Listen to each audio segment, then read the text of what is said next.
There it is, good people. How we doing? How we doing? And welcome to St. Louis Organics Presents Who's to Blame, the podcast, episode 491. If it's your first time tuning in, thank you so much. There's several ways you can follow the show. We have a website, DreMontez.com. On social media platforms such as Facebook, we have a page, Who's to Blame. Instagram, Who's to Blame the Podcast. Twitter, at W2B Dre Montez. YouTube, Dre Montez. And TikTok, Dre Montez63. So there's all kind of ways you can follow and stay updated, whether it's the live streaming Montez at midday, or if it's the podcast, Who's to Blame. And due to technical difficulties, we did not get a chance to do our first college football show. That'll be coming this Saturday for sure. We're going to ensure that there are no issues or problems out there. There are a lot of birthdays out there, a whole lot of birthdays going on in my family. Happy birthday to my Aunt Terry, my Aunt Denise, my Aunt Lisa, my fam. Happy birthday to all y'all. Got some homies out there. Tyler, happy birthday to you down in Perryville. My man Chudy in the building. But it seems as though this pivotal time of September, folks are busy. It's like 32 birthdays today. That's a lot, but happy birthday to you all. Celebrate it well. Do something nice for yourself. And don't forget to appreciate the details of the day whatsoever. Got high fives out here for everyone. Chest bump. Hug it out. And happy anniversary to our very own St. Louis studio on Fox 2 News. 1 year anniversary today. You keep up the good work, young lady. You are doing your thing for sure. I love when people from the area get into something that they're really passionate about, and you can see it. You see the very little effort, but you see the passion for sure. If you haven't had a chance to ever check out STL Studio, it comes on in mid-afternoon on Fox 2 News. Check it out. Always giving you something very, very informative out there for you for sure. Well, it's that time of year again where everybody thinks they know everything. We believe in our teams, our jerseys, our setups, our situational therapy that we go through. For the next 6 months, things can get chaotic, out of hand, and disrespectful. But more importantly, the beginning part of this is the fun. It's playing just the tip. You're having fun with the scenario of predicting what could happen in the NFL. But before we get into the NFL talk, Hard Knocks on HBO. Hard Knocks has been through a lot since its own inception. But I take great pride out of watching it as a football fan. I like seeing the insides, hearing about these guys and their story, whether it's a coach, whether it's a player, whether it's a family member they're trying to shine some light on, whatever it may be. I like the way HBO has done Hard Knocks. Damn the teams. I don't care what team's on there. But this season, they got Detroit Lions on there. And I tell you what, the finale, they start back up November 8th. They're going to be the first time ever going mid-season, in season, with the Arizona Football Cardinals. But what they did in Detroit last night, for one, I love the music that they played from all 5 episodes. I love the music that was played. I love the backdrop. Detroit has changed big time from my time up there. But they have an art museum up there that they showed in the episode last night. It is an interactive art museum. That I could just tell you, it was this huge room, but each wall was the appreciation of art. It was, I agree with Homeboy's dad in there. I could watch a movie like that. Just sit in the middle, and there's something going on in each wall that goes with that movie. I think that'd be awesome. I don't know the name of the art museum place they went to, but I tell you what, it looked damn phenomenal on television. I appreciate it. Good job on Hard Knocks. To all the guys that made the team and the guys that on practice squads still got a shot out there. Don't give up. Injuries are a part of the game. Continue the work. Gentlemen. But as I was saying, football season. The NFL has broken up more relationships than R. Kelly. True story. It really has. It gets to a point of watching football. That's a huge problem for a lot of people. You spend this much time on Sunday watching football. I need to see you. Then you got Monday. Then you got Thursday. Then we get in December. Now it gets really crazy. We're going to be playing football 6 days a week real soon. Professional, real soon. Real soon. As a Bronco fan, I never assumed the identity that we're going to win each and every game, go to the playoffs every year, or win the Super Bowl. What I'd like to do is have a very optimistic outlook on the team, considering our failures, our misses, our lows, our almost the past 5 years. We've come close to competing on a week in and week out basis, but we had a hiccup with leadership skills, coaching, and the ability for next man up to stand up. The first-year quarterback coming in right now for Trey, Russell Wilson, everybody wants to think the same scenario is going to happen when Peyton came there, or maybe Russ going to add a little bit of that Russ or bust. Russ going to cook them on something like that. I just want Russ to manage the game. Just manage the game. That's it. Don't do too much. Don't do too little. We know what you're bringing to the table. That's all I want my Broncos to do. Show me that defense can get it done. Give me some running, and let's stretch the field with the receiving core. The quarterback position would take care of itself, I do believe, with my Broncos. But I'll let you know their record here in a minute. We're going to start out here in the AFC East. By a show of hands across America, everybody has the Buffalo Bills. Sorry, nobody circles the wagon like the Buffalo Bills, winning the Super Bowl, making a hard run into the playoff push, or even possibly Josh Allen winning the MVP of the regular season and Super Bowl. They have all kind of accolades on this team. True, Buffalo went out and got everything they needed to help them get over the hump. When you're trying to keep what you have, and you know you got a little bit of competition in the team that you have, you go out and get the pieces that could help you. And I think they really did that. I got Buffalo winning the division in the East. Second up on that list, I may have to throw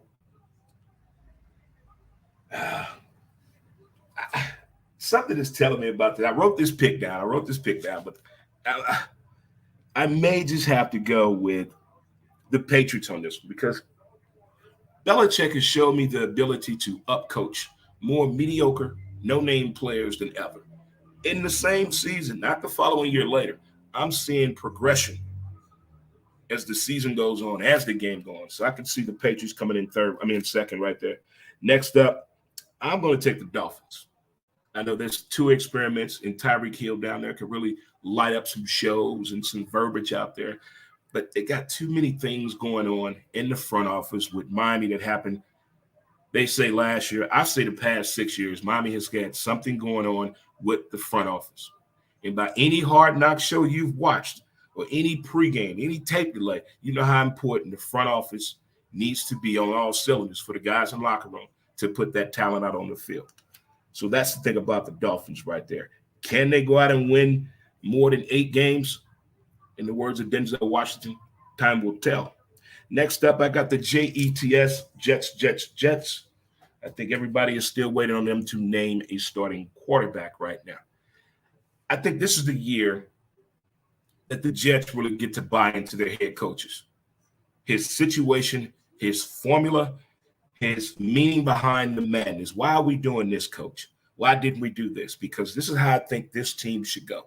And once everybody gets that understanding, I think then with a little bit more quarterback push, if they find a good vet that has some accolades under him and little chest action on him, you need that sometimes. Sometimes you need that little veteran leadership out there. You really do. You really do.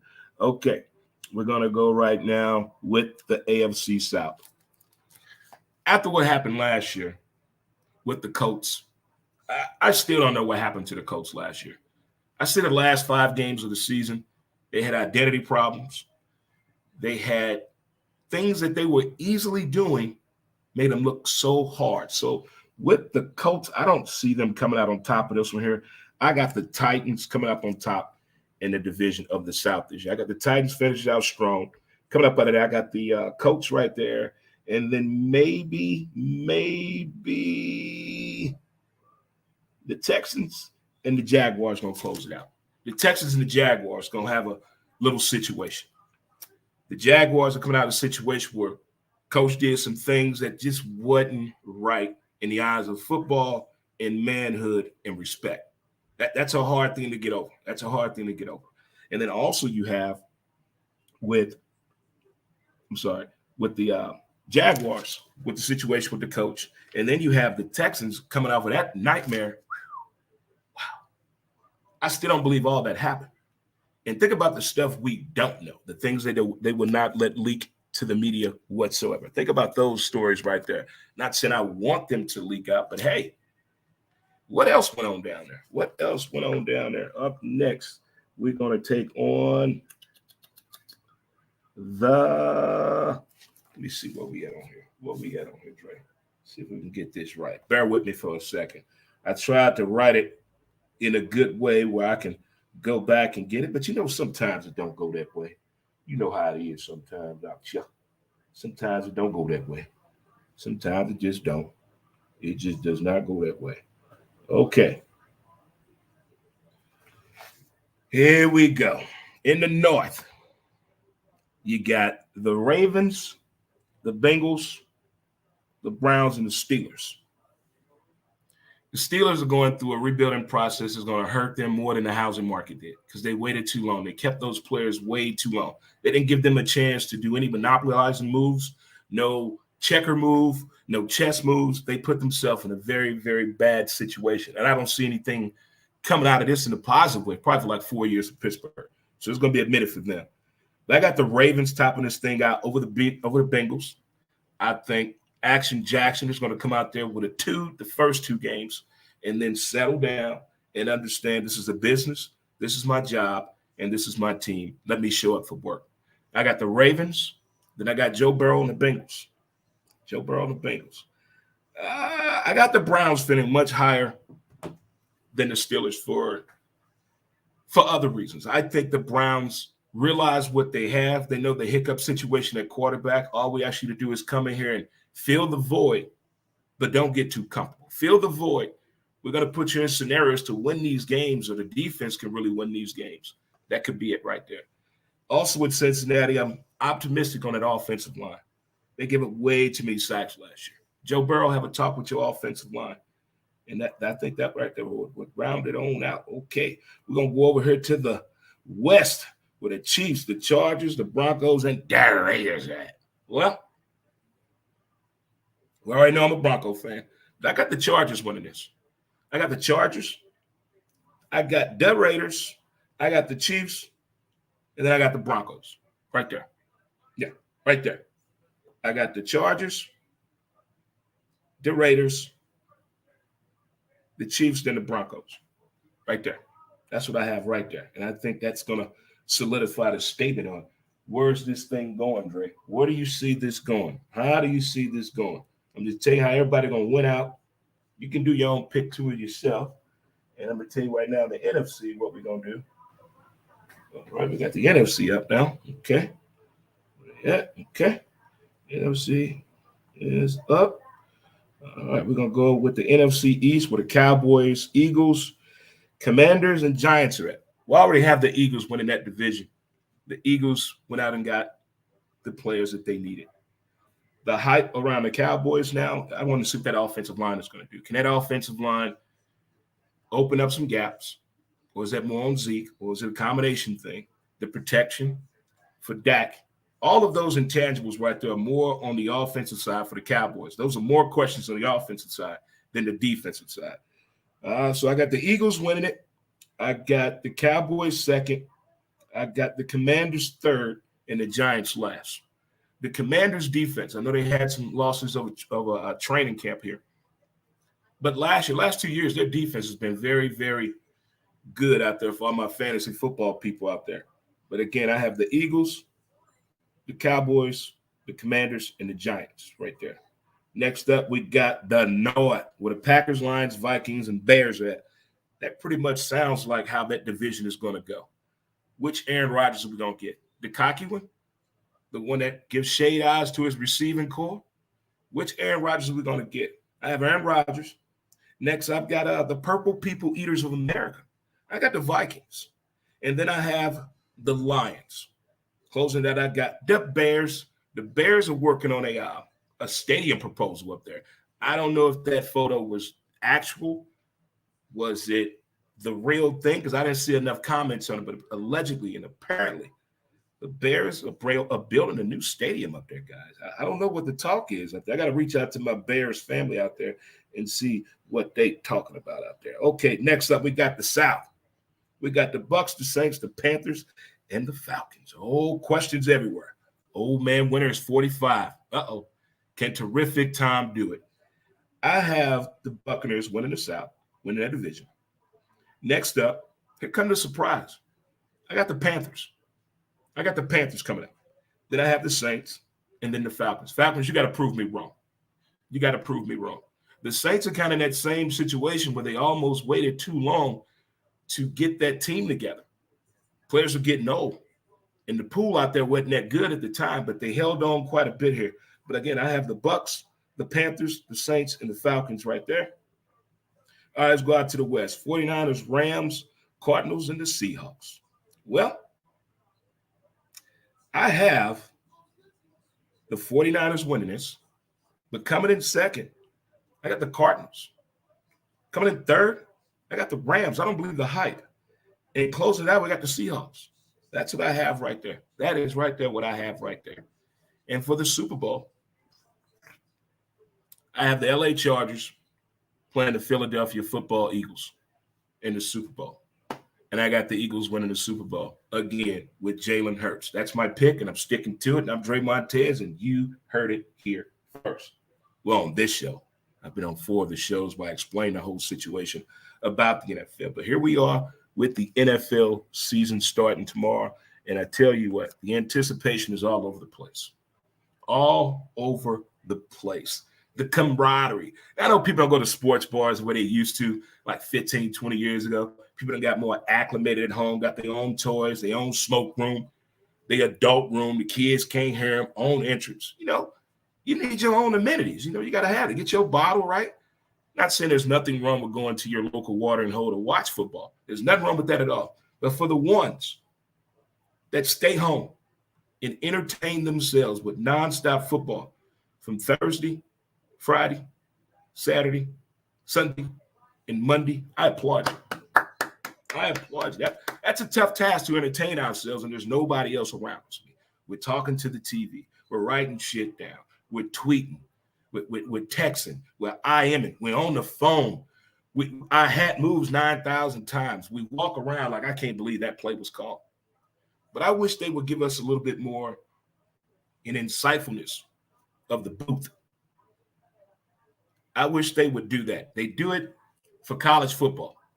When they do the national championship, they give us 5 different camera angles. Why we can't get that opening weekend kickoff of football? The first Thursday night games have 5 cameras, and the first Monday night games have 5 cameras. They should do it that way. That's just a footnote out there for you, NFL. Faux show. Well, guys, I hope you enjoyed today's podcast of Who's to Blame with Dre Montez, episode 491 for the upcoming NFL season. I'm going to get us some music in here, and we're going to get out of here. And we're going to come back at it. Thanks for tuning in. Hi, Mom and Dad and Sis and brother and brother. Hello, kids. Thank you all for tuning in to Who's to Blame the podcast. Until next time, peace.